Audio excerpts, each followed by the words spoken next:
You're listening to Zodiac Speaking, brought to you by AbJack Entertainment. Be sure to check out some of the other great true crime podcasts from this network, including The Murder in My Family, Missing Persons, DNA ID, Beyond Bizarre True Crime, Scene of the Crime, and 3 Men and a Mystery. All of these podcasts are available for you to binge on right now, wherever you listen to podcasts. Subscribe where you're listening to this podcast so you don't miss an episode.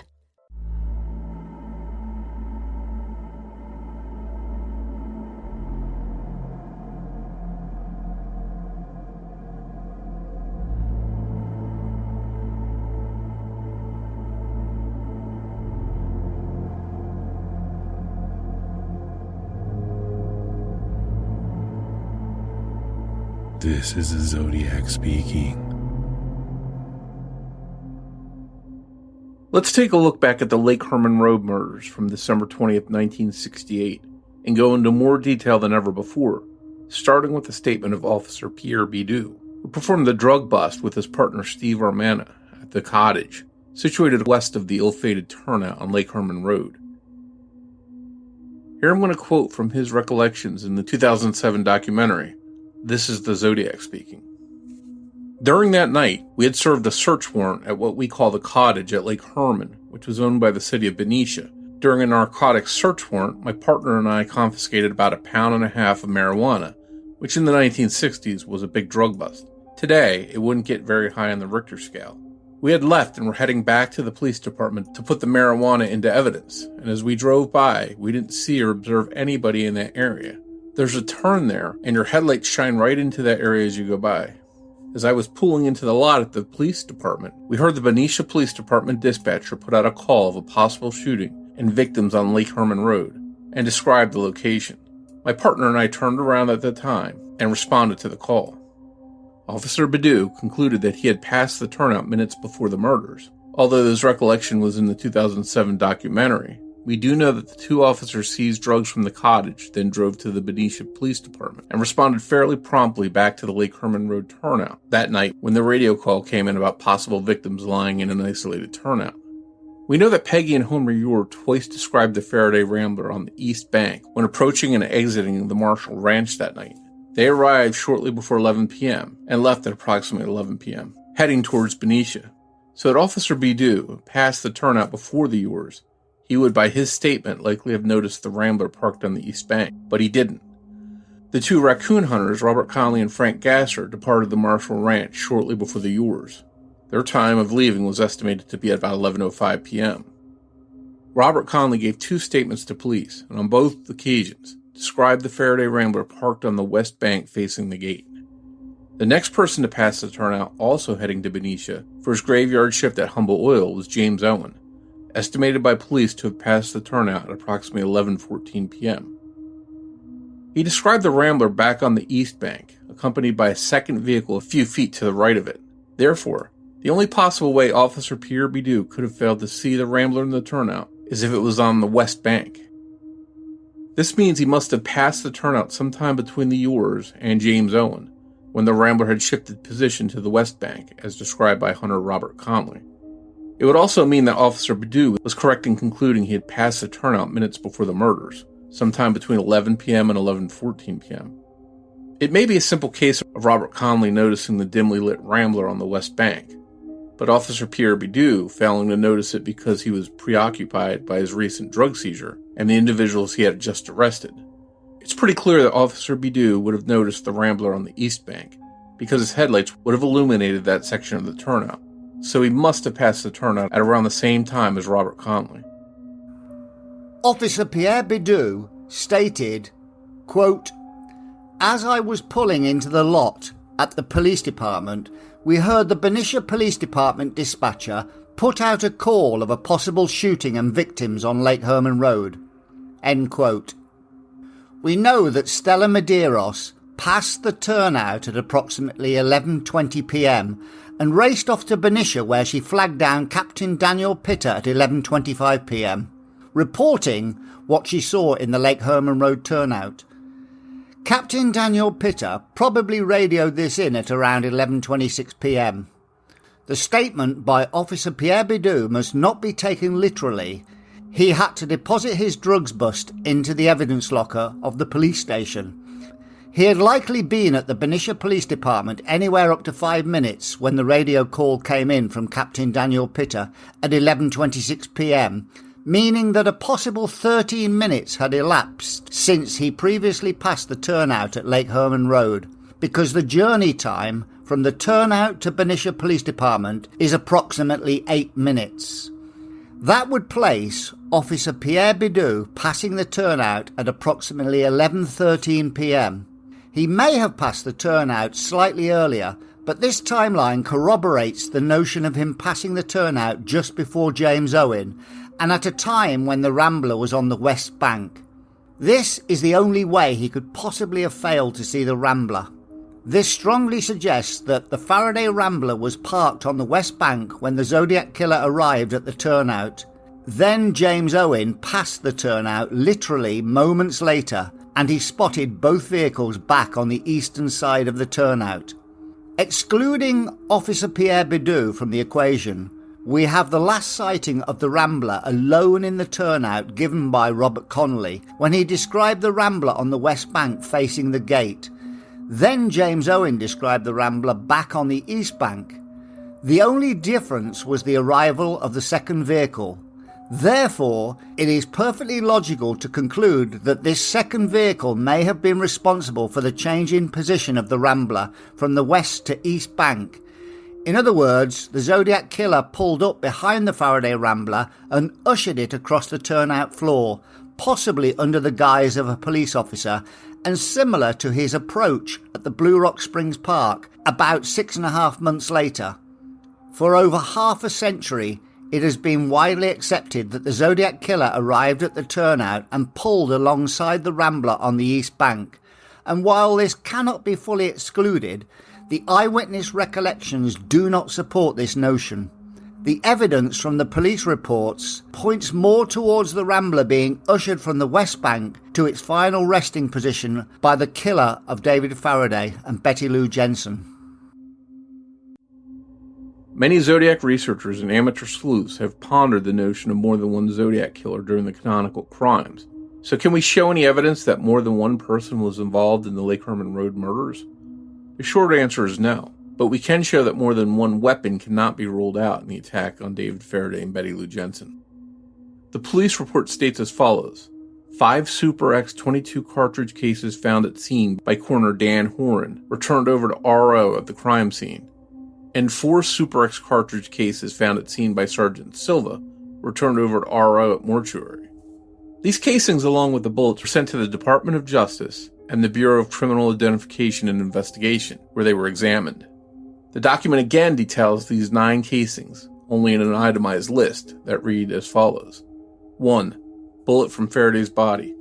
2. 2 bullets from Jensen's body. 3. Bullet found in panties of Jensen. 4. 5 Super X 22 cartridge cases found at scene by coroner. 5. 4 Super X cartridge cases found at scene by Sergeant Silva. 6. 1 bullet found on top of 1961 Rambler. 7. 1 bullet found in floor mat, left side storage area of 1961 Rambler. 8. 1 bullet found on ground near Jensen's body. 9. Purple dress of Jensen. There were 10 casings discovered at the crime scene and noted on the police sketches, but only 9 were itemized to be tested at the Department of Justice. These were the ones found on the ground at the turnout by Sergeant Silva and Dan Horan. The casing that didn't appear to have made it to the Department of Justice or Bureau of Criminal Identification and Investigation was the 10th casing, observed on the front passenger side floorboard of the Rambler, likely separated from the other 9 casings when the vehicle was towed away from the crime scene. I spoke with a family member of one of the responding officers who personally told me that that officer took this casing home as a souvenir, and if true, that would be a big mistake in the investigation. The Department of Justice, Bureau of Criminal Identification and Investigation report also detailed an examination of the retrieved bullets from the crime scene and resulting autopsies. It stated that the submitted items correspond with the use of a J.C. Higgins Model 80 pistol, followed by the phrase, although it must not be assumed that the exhibits must have been fired in such a weapon. It goes on to add a crucial piece of information, that the bullet fired in a David Faraday did not contain the same class characteristics as the other 6 submitted bullets. The statement read, "All bullets submitted were Western copper-coated .22 caliber long rifle bullets, and although some were damaged, it was possible to determine that all but item 1 had 6 right-hand groove class characteristics. Item 1 was the bullet recovered from David Faraday. This leaves us with the possibility that the bullet fired into Faraday's brain did not exhibit right-hand groove class characteristics like the other 6 bullets. This bullet, along with the missing casing, if connected to one another, could be used as an argument for a second shooter that night, a shooter that fired only one shot into David Faraday while restraining him by the rear wheel of the Rambler, while the second shooter was responsible for the bullet holes in the Rambler and the targeting of Betty Lou Jensen. David Faraday was very likely executed by a right-handed shooter standing in front of him and pressing a gun to his left ear. David Faraday was found by responding officers with his feet virtually touching the right rear wheel, something that was extremely unlikely to have happened had the killer been standing behind him. The autopsy findings of Betty Lou Jensen shows that she had 3 exit wounds with 2 bullets recovered from her body. An analysis of the entry and exit wounds and internally recovered bullets strongly suggests that all 5 bullets travelled from a right to left trajectory, indicating that she was running across the turnout floor at an angle to the shooter, with her right side predominantly facing her killer, which is why every bullet had a right to left trajectory, and the wounds to her back were all located on the right side.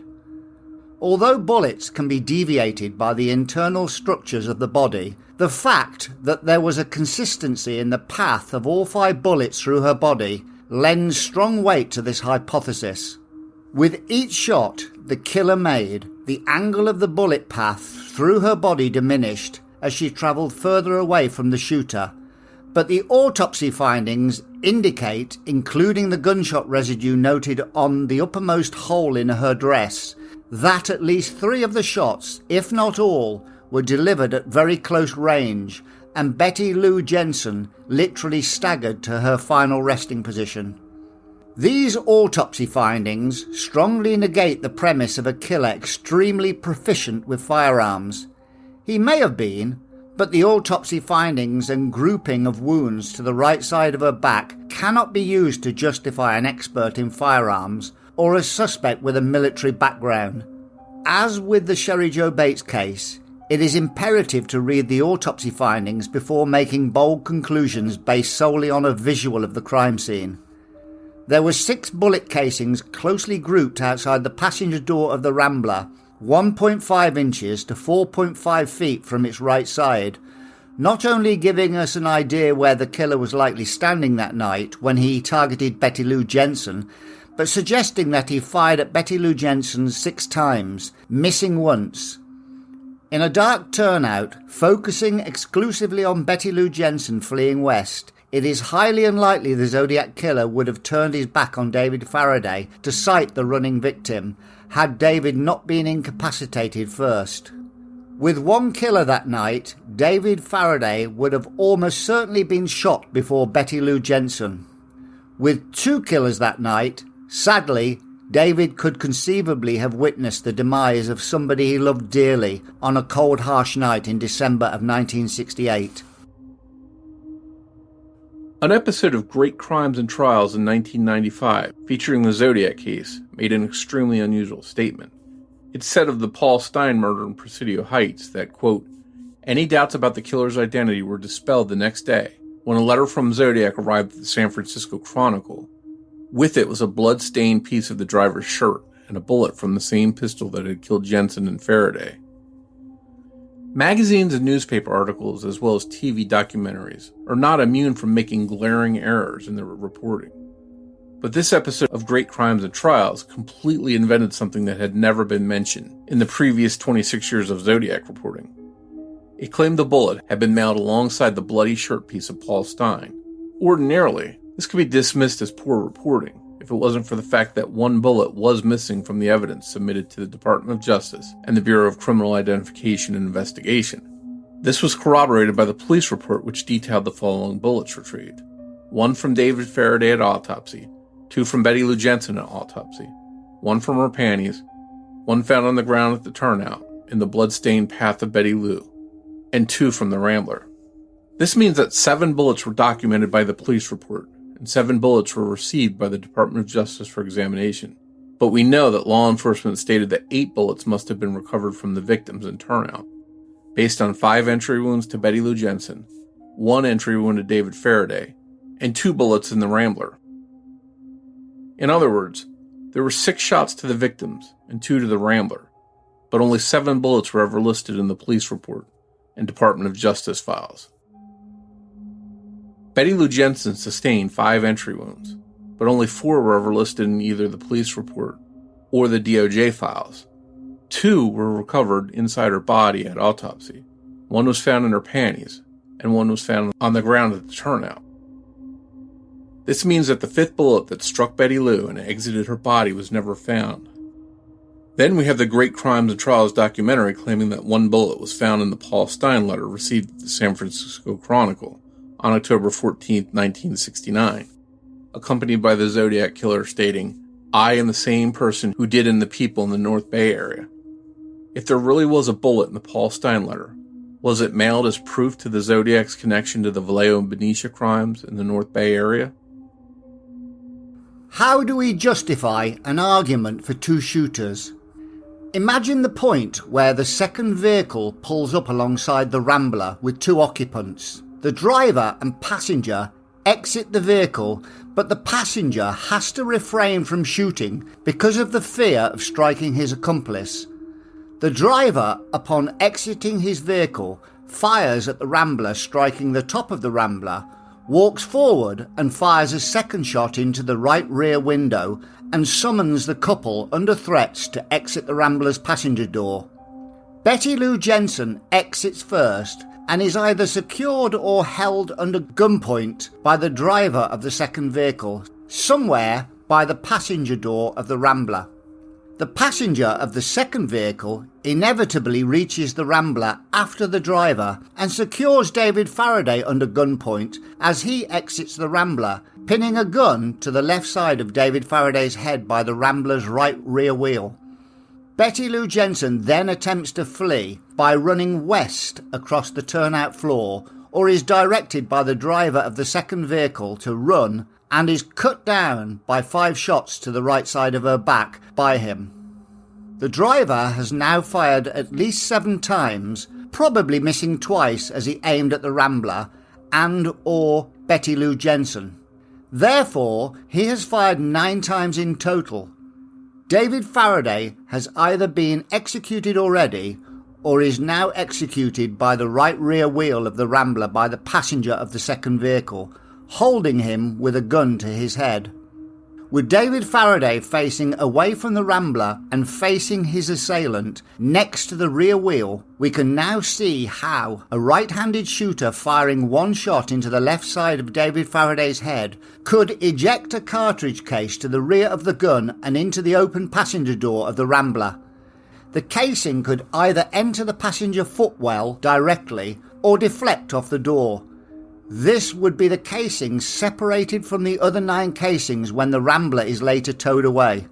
A casing that was never submitted to the Department of Justice Bureau of Criminal Identification and Investigation. A casing that was never examined and could harbour identifying marks from a second gun. The bullet belonging to this gun, taken from David Faraday at autopsy, was unable to be matched to the other 6 bullets submitted to the laboratory. The examination of this bullet failed to identify the right-hand groove class characteristics exhibited by the other 6 bullets, leaving open the possibility that this bullet and its accompanying casing originated from a second firearm on December the 20th, 1968. On August the 4th, 1969, a letter received by the San Francisco Examiner regarding the Lake Herman Road murders stated, quote, "What I did was tape a small pencil flashlight to the barrel of my gun. If you notice, in the corner of the beam of light, if you aim it at a wall or ceiling, you will see a black or dark spot in the centre of the circle of light, about 3 to 6 inches across. When taped to a gun barrel, the bullet will strike in the centre of the black dot in the light. All I had to do was spray them as if it was a water hose. The author refers to spraying them with bullets as if from a water hose. So was the letter written from the perspective of the shooter who fired 9 shots that night, and not from the perspective of his accomplice, who callously executed David Faraday from point-blank range. This is the Zodiac speaking. The position of David Faraday's body may give us a clue as to whether the killer was right or left-handed. The chalk drawing of David Faraday on the turnout floor puts his feet virtually touching the right rear wheel, with David Faraday standing with his back against the rear of the vehicle and a right-handed shooter standing in front of him with his gun pressed to his left ear. It can be seen how he could collapse to the turnout floor with his feet still touching the rear wheel. Had the killer been standing next to the vehicle securing David Faraday from behind as a left-handed shooter, David would have been at least 12 to 18 inches away from the rear tyre, which he wasn't, especially when you consider the position of the casings close to his body, all east of his position. Have you any thoughts on this and other arguments for a right-handed shooter? Well, I've always wondered how someone could determine whether someone was a left-handed or right-handed shooter, and obviously it would depend on how they were standing, which way they were facing, that kind of thing. But I think, to your point, you make a good point that, someone in that position that's, going after the pairs, they're presumably running towards the road or what have you, based on where he was shot, we could assume that the killer would be facing the road and not facing away from the road, and therefore, being that shooting with that hand, I think it does make sense. Then again, is Zodiac ambidextrous? There's been a lot of discussion whether he wrote with his left hand or wrote with his right hand, and I think that's up for debate. But it could be a case where someone does some stuff with their left hand, but does other stuff with their right hand. So, maybe he could be a right-handed shooter and a left-handed writer, or vice versa. Maybe he was a bit ambidextrous. So it may give us some kind of clues, but unfortunately, I think it doesn't give us hard physical evidence such as a DNA or a fingerprint. It's not an exact science, I don't think. Do you think the Robert Graysmith drawing and the recollection of Brian Hartnell at Lake Berryessa also indicated a right-handed shooter because the holster was on the right side of the drawing? Well, I do know that just from my own shooting experience and then talking to police that shoot, your dominant hand, the hand that you use for shooting, that is usually the side that your holster is going to be on. So to me, I would definitely think if that holster was on the right-hand side, and they're both confident about that, the way Hartnell described it and the way that Graysmith depicted it, if that's a right-handed holster, then I would think that the killer is definitely right-handed, or at least shoots with his right hand. Now, the autopsy of Betty Lou can tell us quite a bit. Every bullet that entered and exited her body or remained in her body exhibited a right to left trajectory. Bullets can be deflected by the internal structures, but the autopsy strongly points to a killer targeting Betty Lou as she ran across him, with her right side predominantly facing her killer. This suggests she ran from the front end of the Rambler towards the western edge of the turnout after the killer executed David Faraday. The trajectory of at least 3 bullets indicates she was extremely close to the killer because they have an acute angle through her body when these shots were fired, negating the idea of an expert marksman. If David Faraday hadn't already been shot at this point, it is extremely unlikely the killer would have solely focused on Betty Lou, delivering 5 shots with his back turned to David Faraday. Unless, of course, an accomplice was securing David. What's the likelihood, do you think, of the notion of 2 killers on that night? Well, it's an interesting thing to consider. We have that whole William Crowe story about him supposedly seeing 2 people in a car that night in the same spot earlier that he felt threatened by. I know he's gone back and forth a little bit with some of the details of that, but if that's true, for example, if he did see 2 people in that very spot earlier that night that frightened him, that would be interesting. On the other hand, I think it's hard for 2 people to commit a crime like that and sort of stay quiet all these years. So I tend to think it was likely more the scenario of one shooter. And I think the way I envision it is Betty and Dave probably cooperated, probably did what he said. He probably used some kind of ruse and said, well, I'm going to just rob you or what have you. And they got out, cooperated. And when David was shot, if you're Betty, what are you going to do? Are you going to stand there and say, oh, he's not going to do anything to me? No, your natural instinct is you're going to run because now that the shooting started. So I think she did what was natural to her and took off. And, I think the shot to David obviously was in one spot and was quite easy because he was literally right there in front of the killer. And, Betty, I think, was a little bit further away when he started shooting at her. But to your point, I don't think it necessarily required expert marksmanship.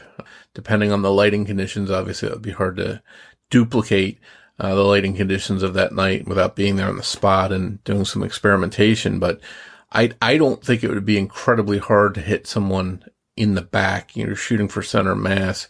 You're shooting right in the middle of the back. And, as long as you have decent lighting and you're a pretty decent shot, I don't think it's going to be extremely hard to hit your target a few times, which, obviously Zodiac did. So the notion of an expert marksman, Zodiac could have been, but I also don't think he needed to be. Well, bearing in mind what you just said there about the lighting conditions, David Faraday was shot at point blank range, which means the killer was literally next to him. Why would the Zodiac killer need to risk getting so close to David Faraday? Bearing in mind he claimed he had a sighting implement on the gun. Why, in an extremely dark turnout, would he unnecessarily risk such close contact when he never took any risks in his next 3 attacks? Well, I think he maybe learned, maybe something went wrong with that first interaction of getting them out of the vehicle. And he said, for his next attack at Blue Rock Springs, I'm not even going to get them out of the vehicle. I'm going to start shooting immediately. So, and the whole thing of killing the male and the female survives and tries to flee and she's shot. It just seems like maybe his intent was to execute both of them all along, but maybe he didn't. Maybe he had other plans of terrorizing Betty in some way. We don't know. I tend to think that he was simply a thrill killer. And, when he attacked at Blue Rock Springs, he didn't talk to either victim. He didn't try and kidnap Darlene. He just started shooting and kept shooting, hoping that they would be dead, which obviously he did not do at Lake Herman Road. So to me, I think he changed and said, I'm going to, make this simple. Nothing's going to go wrong. I'm just going to start shooting while they're still in the car. And again, we're using what he said, using that pen flashlight. For all we know, he had a giant flashlight, a big bright light like he had at Blue Rock Springs. We don't know. We're just, taking his word that he had some kind of special sighted light on his gun. And we know he lies, so it may not be true what he wrote. If he did have that, that would indicate someone that was well thought out and had, planned this and definitely was prepared for dark situation, shooting in the dark. But I think it's hard to tell exactly what's true, what's not. Do you think it would have been even more risky for him to get close to David Faraday if he didn't have a pencil flashlight on his gun?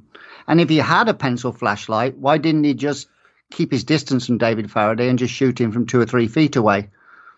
Well, I don't think from that distance he would need, again, it's hard to duplicate the lighting. We have to see what the moon looked like that night and how much light that provided and what kind of light Zodiac had. But I don't think from the distance Faraday was shot, I don't think Zodiac necessarily would have needed a light to shoot him from that close. He was literally, standing right next to him. Where Betty, obviously she starts running. So I think he would need a little bit more lighting of some kind, whether it's the moonlight, whether it's a flashlight, whether it's some kind of pen light on the end of his gun, whatever it is. I think he would need a little bit more lighting to hit her because she's running and she's putting a little bit of distance between her and the shooter. So, but to answer your question about Dave, I don't think he would have necessarily needed much light at all to shoot him from the distance that he did. Some people think that maybe David Faraday got into a scuffle with the killer because I think he had a little lump on his right cheek or his left cheek. I can't remember which one it was. But do you think the position of David Faraday's body with his feet virtually touching the right rear wheel suggests that there was no scuffle and he was literally just held there and executed? That's, again, it's hard to really know because there's, if he had a black eye and a bloody lip or something, we could say, okay, he definitely did. Could he have been smacked with the gun, maybe? Get out of the car and smacked him in the face as he was getting out? That's a possibility. We just don't know. He didn't have enough damage, I don't think, to say for sure that he got into a scuffle. And it may simply be that, he could have any number of things. He could have hit his face or head on the door getting out in a rush. That could have caused that to his face. It's hard to say. Now, moving on a little bit, the last position the Rambler was spotted in the turnout before a second vehicle arrived was by Robert Connolly, describing a Rambler on the West Bank. And that was over 2 interviews with the police. He insisted it was on the West Bank. So it's perfectly feasible Zodiac approached the turnout behind the Rambler on the West Bank and ushered it across the turnout. I've looked at the measurements, and using these measurements on the police sketches and the police photographs, it can be shown that the Rambler was in 3 different locations that night. The position described by the yaws, the position described by Robert Connolly, and the Rambler's final resting position, which was not against the East Bank based on the police measurements. This may not seem important in the grand scheme of things, but unless we get a true picture of a crime and crime scene, we cannot evaluate the crime correctly. This scenario of a vehicle pulling behind the Rambler would be a similar tactic to that employed at Blue Rock Springs. Does the notion of a killer pulling to the right side of the Rambler in the first instance, which is what most people believe, have any credibility based on what the eyewitnesses and police reports stated? So, the whole movement of the car, and this is just my theory, I've heard a couple of people say the same thing.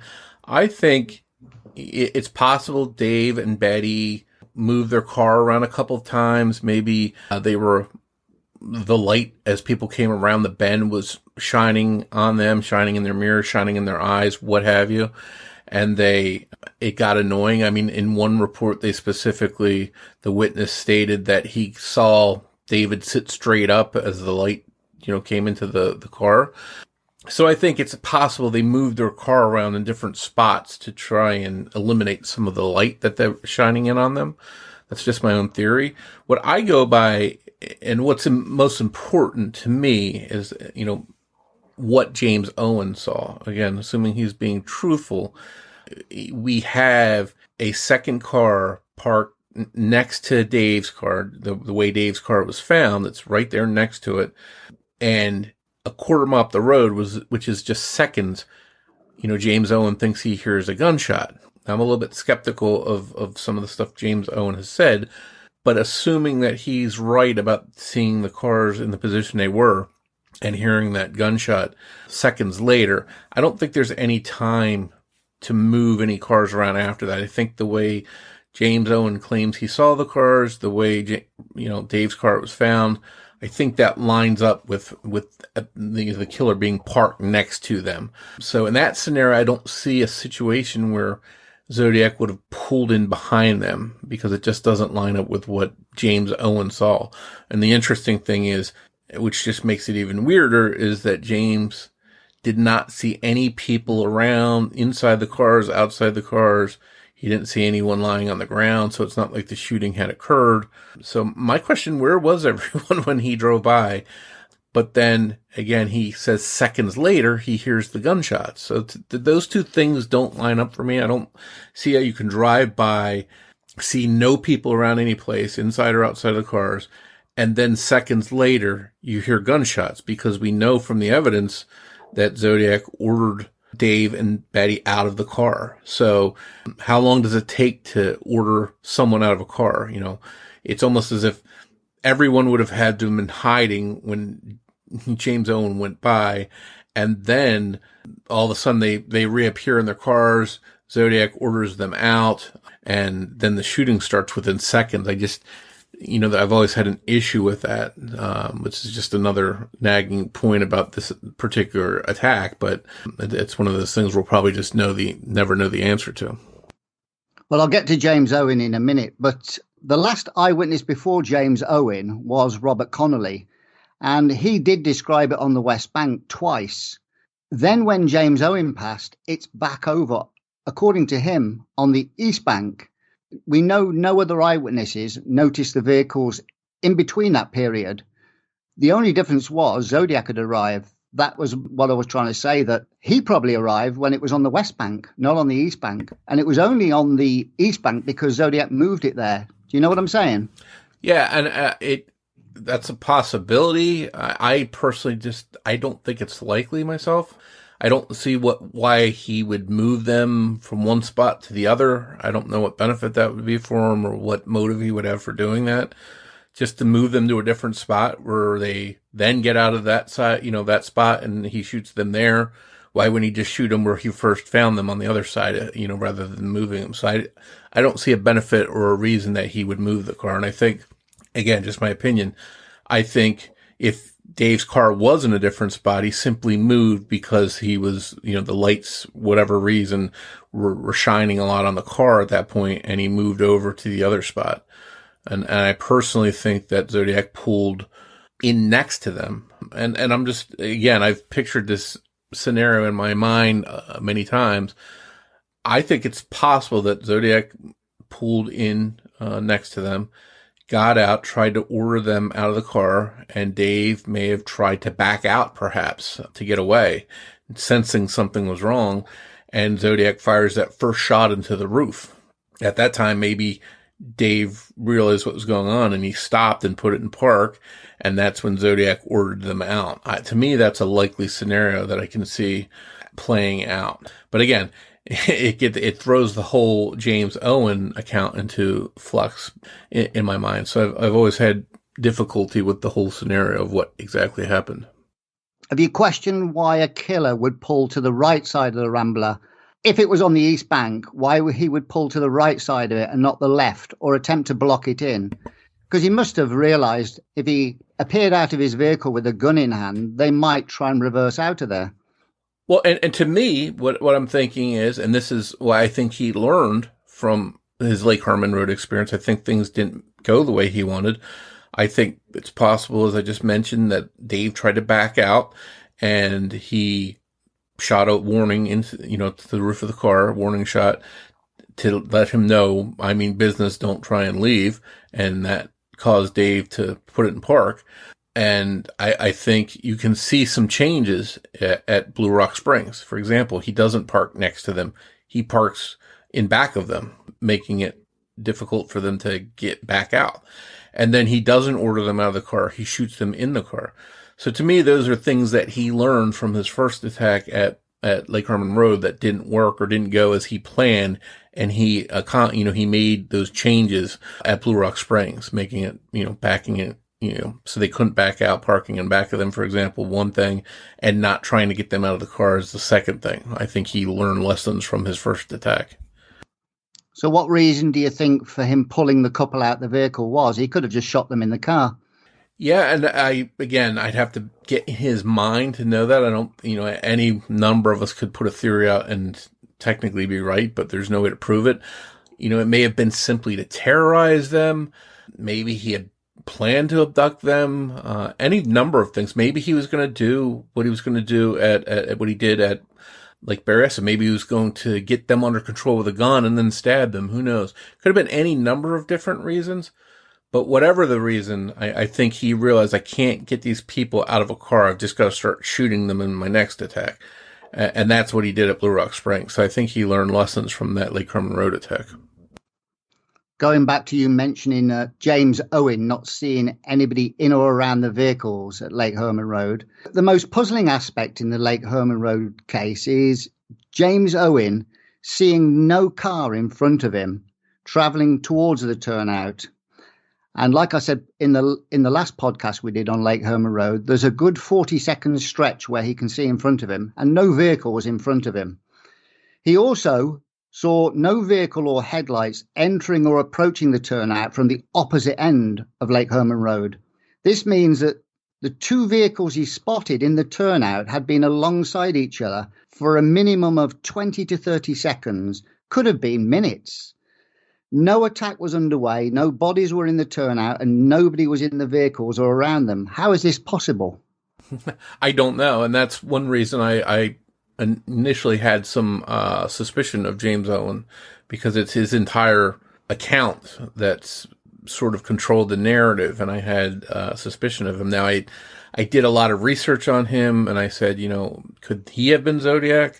And, the first thing I found out he was 6'2". So that's at odds with most of the what we know about Zodiac's appearance. Then I was interested that he was an Air Force veteran, which a lot of people have thought, Zodiac might have been in the military.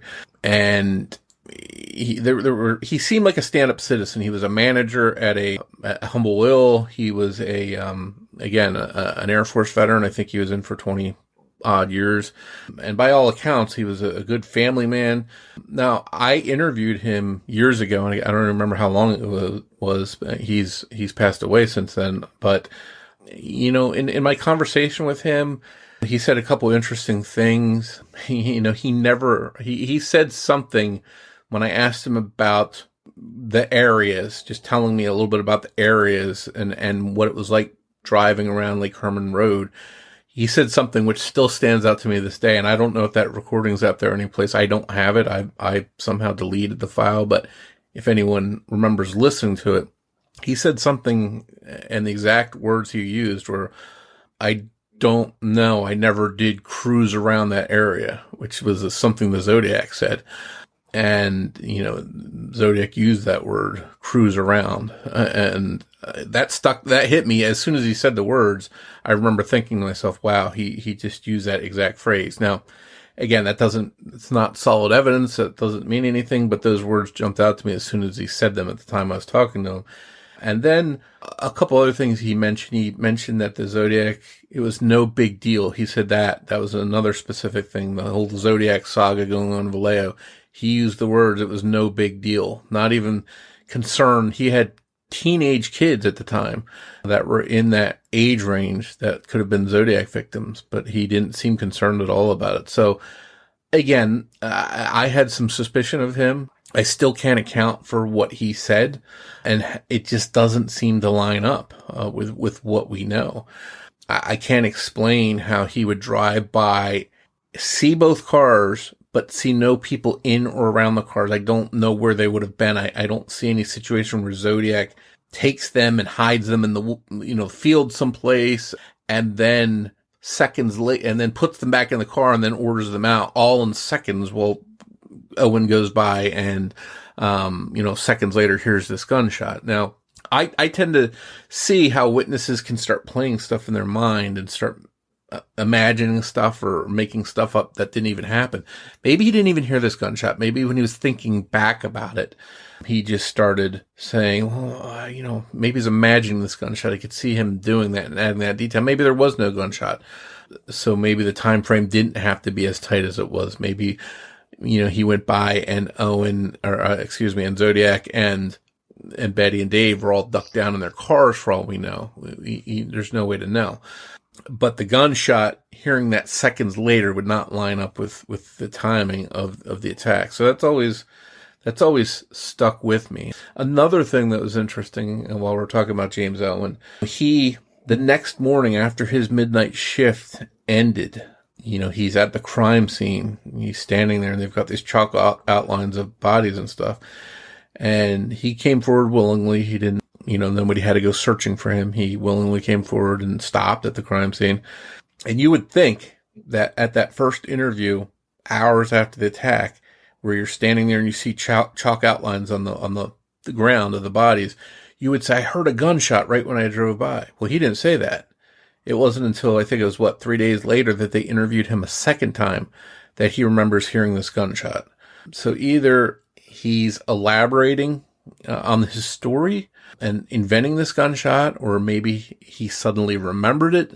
To me, I would think he would immediately remember hearing a gunshot hours after the fact while you're standing there and you see chalk outlines on the ground. That's just me. I think he would say that right away. Why he said that for the first time 3 days later, I don't know. But I've always had an issue with his account of everything because it's what the case hinges on, all of that. It hinges on what he said. We're using his narrative. So again, in the end, I don't think he was the Zodiac, but I do have an issue with some of what he said lining up with the details of what we know about the attack. Have you ever considered that he saw the bodies on the turnout floor when he passed and not realizing the gravity of the situation, maybe thinking it was just teenagers drunk, drove off to Humble Oil, made a phone call that was misinterpreted as a crank, but thought he'd ring in just in case he'd made an error, and then put the phone down and then reported what he'd seen the next day as he passed? No, I doubt that. I think, again, this is a military guy who was, I forget his rank in the military. I don't think he was an officer, if memory serves, but he was a decent rank. This is someone that for 20 years in the military, you're accounting, detailing, reports, things like that. You're going to log stuff. So I think he had a history, and being a manager at Humble Oil on top of that, this is someone that you don't think is going to, half-ass something as far as reporting what he saw. I don't think he would call in and then, half-ass that report to police on the phone and then say, I better stop in the next day. And he didn't mention making any calls in any of his reports. His interaction that next morning with police is the first time that he interacts with them, as far as he indicates. So I don't know. I don't see any reason to believe that he made any calls or anything before that.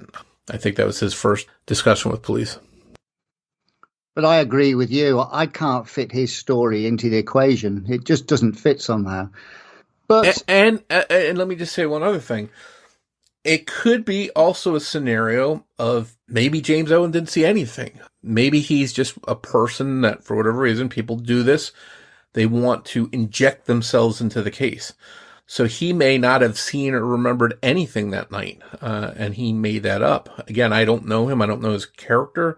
Being a manager at Humble Oil, being 20 years in the military, I would think that he has good character and he wouldn't make something up, but people do insert themselves into cases sometimes. And, there's cases where people admit to being a killer when they're really not, because they want to get some kind of attention.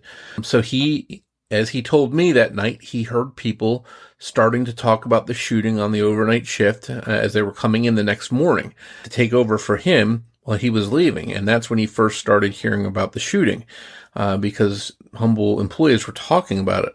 So he went right over on the way home and stopped at the crime scene and said what he supposedly saw. Maybe he really did see what he told the police he saw, or maybe he's one of these people that needed some kind of attention and wanted to insert themselves in the case, and he didn't see anything. In that case, he'd be doing a real disservice to the case, and that would just throw everything we know about the attack off altogether. Well, as you said, he did add the bullet sound into his story, but he also moved the cars much closer in his second statement, from 10 feet to about 3 or 4 feet. Now, we know the 3 or 4 feet is impossible, because if David Faraday had been shot by the right rear wheel, he would have hit the other car and wouldn't have landed in the position he was found. So we know the car was at least further than David Faraday's height away from the Rambler. Yeah, absolutely. And that's another thing that's always stuck out to me, is his changing of, the distances. A lot of stuff changed over 3 days for James Owen. And again, you start remembering, I've never been in the position of witnessing something like this and having to give statements to police. So I'm not going to say something negative about him, but either his stuff wasn't true, he was reporting something that was not accurate, or he was making things up in his mind, perhaps. I am just troubled by the way things changed 3 days apart in his two interviews. Again, I don't see anything on his character that would suggest he was the Zodiac. He didn't fit physically the description, so I don't think he was Zodiac. But I still can't explain the details in his story to police. They just don't jibe with what we know happened. You mentioned William Crowe. It's probably fairly certain that he embellished his story, because that became much more dramatic in the second telling. A different vehicle and one occupant instead of two occupants. Yeah, and that's, again, I tend to trust what people say early on versus years later, because I think a lot of Donald Falk is a prime example. If you look what he said in his Zodiac speaking interview versus what he put in his memo years ago, there's just a lot of embellishment on his part. Mike Migeot, what he said in that interview on the same documentary versus what he said in the report early on, just wildly changed. So I sort of dismiss what people say later on. I look at what they document in reports very early on, because I think, whether intentionally or accidentally, maybe something as a trick of the mind, they start adding details and changing details and stuff years later. So I trust what they tell the police immediately while it's fresh in their mind. So I sort of dismiss things that they say years later. Going back earlier that night, we have a Chevrolet Impala being noted by Robert Connolly and the sheep herder Bingo Westner at 9 and 10 p.m. that night. It was extremely cold that night, of about 22 degrees Fahrenheit, and both eyewitnesses described an empty Impala. What on earth could this or these individuals have been doing on a dark, freezing night in the area of that turnout? And do you think this vehicle has any connection to the events that transpired later that night? Well, what's interesting is, if you look at Graysmith's book, a white Impala pops up periodically throughout his book, which is strange because he seems to be pushing Arthur Lee Allen, and Arthur Lee Allen didn't own a white Impala. So, why would he insert that if it didn't make Allen look more guilty? So, the whole white Impala thing is interesting. Darlene Farron's babysitter, I think it was, said that she saw a white Impala in front of her house. So if that's accurate, that's also interesting, because you got a white Impala again. I can't think of any reason why a white Impala would be parked out in that spot, other than for some reason it had parked there talking to a friend or something, and maybe they said, just leave your car here, we'll run into town and grab something to eat, something like that, and they come back and pick it up later, and it's totally innocent, has nothing to do with the shooting. It's just the whole area, why would someone park their car out there? It's just strange. What we do know, again, according to James Owen, what he claims is that white Impala wasn't the car that he saw when he went by. That was a dark car lacking in chrome, according to him. So the car that chased Crow, for example, now what was that? A blue, what did you say? Aliens. Yeah, that was a different car altogether. And so you've got this whole hodgepodge of different vehicles in that area that don't seem to line up with each other. And again, is it something innocent where someone just parked it there, took a ride with someone to test out their new car, and then came back and picked up their car? Who knows? It could be something totally innocent that has nothing to do with the crime. But I don't think we'll ever know the answers. Well, we know some dealings were happening at the cottage just up the road from the turnout that night. So could the white Impala be somehow connected to the dealings at the cottage? I mean, it could. I don't think there's any way to know. But you bring up another interesting point and another strange thing, because Pierre Bidou said in that same 2007 interview that due to this thing that was going on at the cottage, they drove right by that turnout and didn't see any cars. He said the lights specifically shined in there and there were no cars there. And then in a couple minutes, by the time he got back to the police station, they were just calling in the report of the shooting. So how does that work? There's no way that lines up properly. Because, as we said earlier, and you said earlier, the lights don't shine into the West Bank. So the Rambler could have been on the West Bank when Pierre Bidou passed. I mean, he was occupied with the drugs bus. So when he passed, his lights would have shined heavily on the East Bank, but wouldn't have shined on the West Bank. And that's the only way he could have missed the Rambler, if it was on the West Bank at the point Pierre Bidou passed the turnout. And he claimed he passed minutes before the murders. So he must have passed at the same time as Robert Connolly, probably after and probably before James Owen. That's the only way that Rambler could have been in the turnout, and he didn't see it. Well, and you bring up a good point, because if his lights didn't shine in the proper position, and if he was talking about the bust and wasn't paying as much attention to the thing, he could have missed it. But here's where my issue is. I've never timed it. I don't know what the route is once you pass that turnout to get back to the police station where he was heading. 8 minutes. 8 minutes. Okay, Yeah. so in that 8 minutes, the cars would have had to switch positions. Zodiac would have had to do the shooting, and Stella Medeiros would have had to find the bodies, go for help, and then them come back and report that all in that time. I can't fathom it. I don't think it adds up. I don't think there's enough time for him to pass that scene and get back to the police station. As soon as he arrives at the police station, they're already calling about it. I just don't see how that's possible. Well, if you think Pierre Bidou passes the turnout and it takes 8 minutes to get to Benicia PD, and he says that he virtually got the call and turned around and went back up. He couldn't have gone straight back. But let's say he was at Benicia PD dropping the drugs off for about 5 minutes when the call came in. We know then that he had now passed the turnout 13 minutes ago. So if we deduct 13 minutes from the 11:25 time that Daniel Pitter radioed in, that puts him going past the turnout at 11:12, which would have been the exact time the Rambler would have been on the West Bank. That's why he didn't notice it. Well, then, but to your point, now we have James Owen going by the scene at 11:14. So James Owen would have gone past 2 minutes after. So in that 2 minutes, we would have to have the scenario where Dave changes positions of his car and Zodiac pulls in, all in that 2 minutes. Or Zodiac pulled in behind on the West Bank. Now, maybe that didn't happen, but I'm trying to think of a reason why David Faraday, having got more privacy on that West Bank where cars' lights don't shine in, would then just willingly move back to the East Bank for no apparent reason. Yeah. And again, we'll never know. He may have pulled over there for reasons, personal reasons, something he wanted. He thought it was more private, whatever. Or maybe Zodiac did pull them over. I just don't see the benefit of Zodiac moving them, saying, all right, I'm not going to attack you here. I want you to park your car over here, and then I'm going to attack you. I don't see what the benefit is to Zodiac in that situation. So I personally don't think Zodiac had them move the car. I know a lot of people totally ignore the eyewitness statements by Robert Connolly because it's not convenient to the story. Do you find that?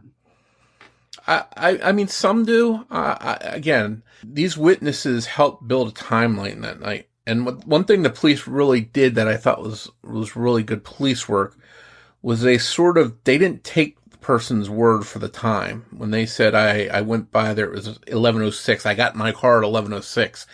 Well, they would look at their clock and time them with their official time. And they would say, okay, this person's clock was 1 minute fast.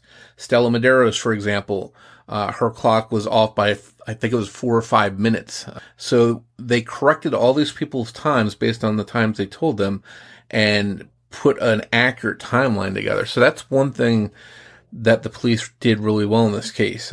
And I think the people gave their best recollections at the times. And I think Conley, for example, I almost want to say, and I don't have the report open in front of me, but I almost recall him saying that he got in the truck at 11:05. So I think he actually looked at whatever the time was. He mentioned a specific time getting in the truck, if I remember correctly. So I think we just have to take these people at their word, and what they saw is what they saw, and that's what they reported. Now, it doesn't make a lot of sense. Some of the stuff doesn't line up with each other, but that's where we're left with, is taking these people at their word. Same with James Owen.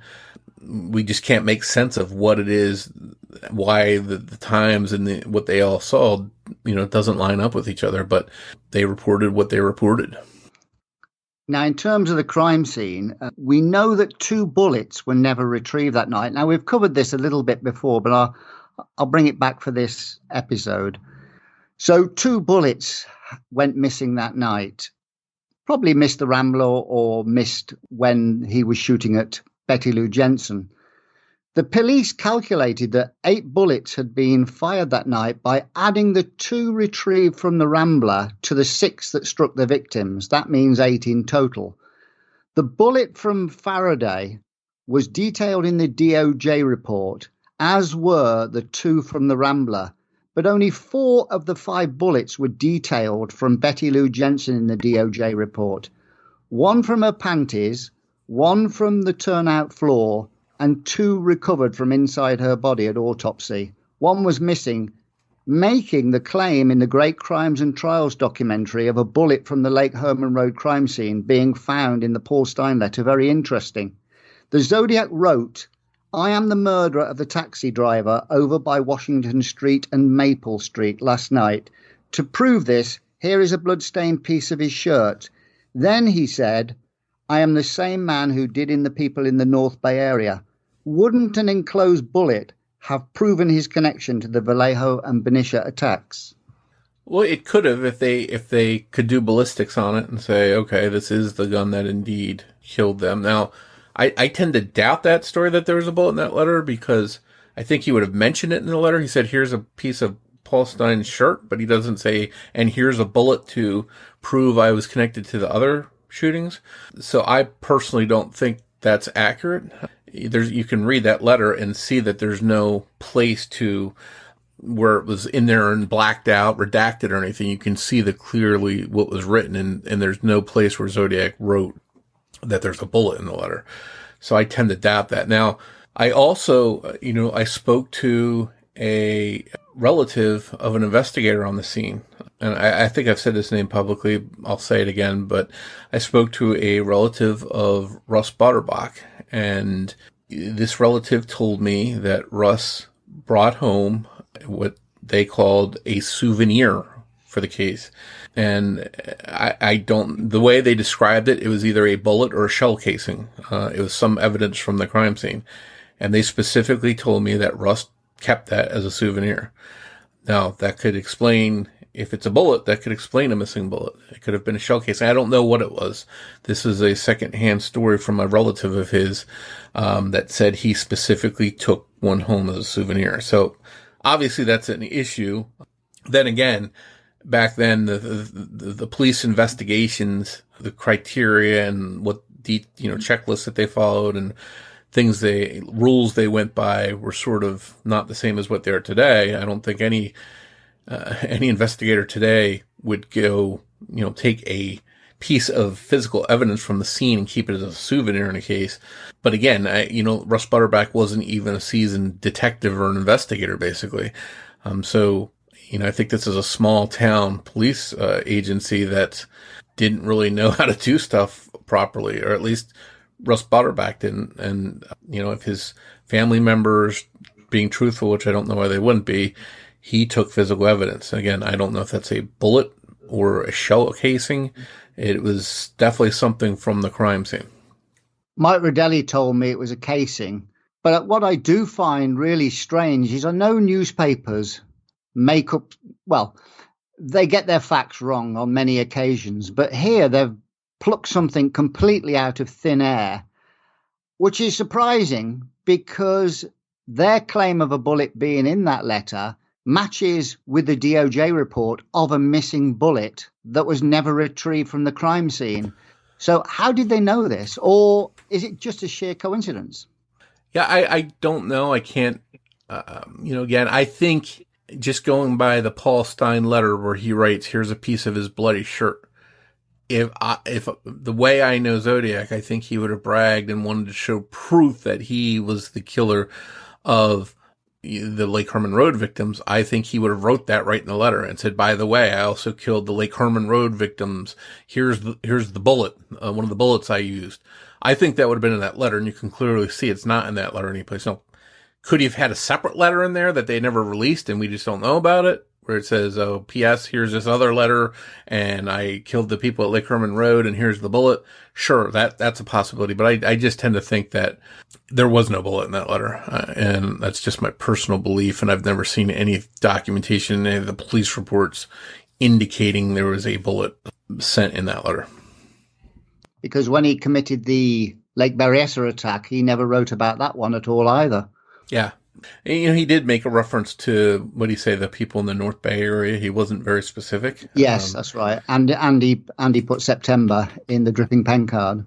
Yeah. And maybe, again, maybe he was a little bit nervous about owning up to Lake Berryessa, because it's one thing to leave Mike Mageau as a survivor at Blue Rock Springs because it was dark. He had light in his eye. Didn't really get a good look at him. He didn't talk to him. But here you had a survivor that spent minutes with him and talked with him, and he survived, in Brian Hartnell. So maybe Zodiac was a little bit nervous of, hey, this guy actually talked to me, knows what I sound like. I'm going to steer clear of owning up to this crime too much and not bring attention to it, because I don't want, if I'm ever arrested, I don't want to have to, say something that Brian Hartnell gets to listen to and say that was me or not. So finishing off then, what percentage chance do you place on Lake Herman Road being two shooters and not one? Virtually none. I tend to think it was a one-person attack. One thing we didn't talk about is the Zodiac mentioned in his letter that Betty was on her side when he left. On her right side, yeah. On her right side. When the police arrived, she was lying face down, correct? Yes. So to me, what I believe happened was Zodiac left. Betty was alive on her right side. She was dying, and she drove off. And Zodiac drove off. Stella comes along.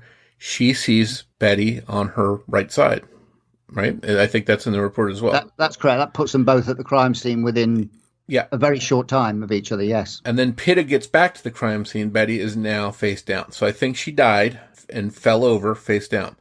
So how would Zodiac know that unless he was really there? That's one thing that's interesting. He wrote in the letter she was on her side. And unless he knew that specific detail, because Pitta saw her face down. So Zodiac saying on her side. Stella, who first found her, said she was on her side. Those two things sort of verify each other. So to me, I tend to think he was definitely there. Now, again, we can say he was one of two people there. I just don't see it being a two-person attack. I think it was one lone, not I think Zodiac was just one lone, not a multi-person team or anything like that. I think it would be hard to keep a secret like that for all these years if there was more than one person there. If one person gets arrested for something and they get in trouble and they can get a chance to get out, maybe they're going to blab about this other person, to get time off their sentence or whatever, or they're just going to start bragging about it. I just can't see more than one person being involved in this and keeping the secret all these years. I think it was just one person, and they kept it secret because they didn't want to go to prison. I tend to agree with you. I believe there was one shooter at Lake Herman Road, but I did consider the possibility that maybe the crimes began with two shooters and one dropped out and the other one continued as the Zodiac killer. Well, and for example, let's say the night of the Crow incident, that same night when Crow went by, maybe there were two people in that car and they were going to harass him, whatever it was, and whatever they were going to do, scare him, rob him, whatever.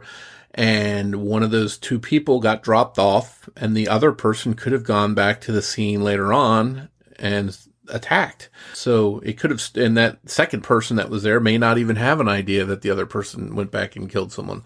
So, the Crow account is very interesting because it just so happens that it was at that exact spot, that he was frightened, that he felt threatened. So I think if his story is completely true, the fact that it happened shortly before the murders in that exact spot is pretty interesting, and it's hard to dismiss that as not possibly being connected to the actual murders. Thanks for joining us for this episode of Zodiac Speaking. Please make sure you're subscribed to the show wherever you're listening now, so you don't miss a single episode. New episodes of Zodiac Speaking will air every other Saturday. If you want to follow or interact with us on social media, we'd love to hear from you. You can find Zodiac Speaking on Twitter with the handle @PodcastZodiac, or you can search Facebook for Zodiac Speaking Podcast. And don't forget, you can get plenty of Zodiac details 24/7 by visiting my site at zodiacciphers.com or by going to Mike's site at zodiackiller.net. If you'd like to help more people find Zodiac Speaking, please take a moment to rate the show and leave a review of it on your favorite podcast player or app. As we wrap up this episode, Rich and I would like to play a preview of a true crime podcast we think you'll like. It's called Unethical. Be sure to give it a listen. On behalf of Rich, this is Mike Morford, and I'd like to say thanks again for listening, and we'll see you on the next episode of Zodiac Speaking. Hi, I'm Celeste. Hi, I'm Richard. Hey, I'm Christy. And I'm Tally. We're the hosts of Unethical Podcast. Every episode, we take a humorous dive into a case study that poses an ethical question, like, should mentally ill murderers ever be released? No. We discuss what the outcomes of these cases are and what they should be, with a unique guest host every episode. Richard needs some more testosterone around here. Nah, I think it's mostly coming from Celeste. Girls are mean. Our podcast is no holds barred, true crime, comedy, adult content, and definitely not for everybody. But like most people aren't can handle swear words and stuff, right? Am I right about that? No. No. You can subscribe wherever you eat your podcasts to listen. Follow us on Instagram, where we post our teasers to guess what's coming next. And join us on Facebook to get involved in the conversation. Welcome to Unethical Podcast.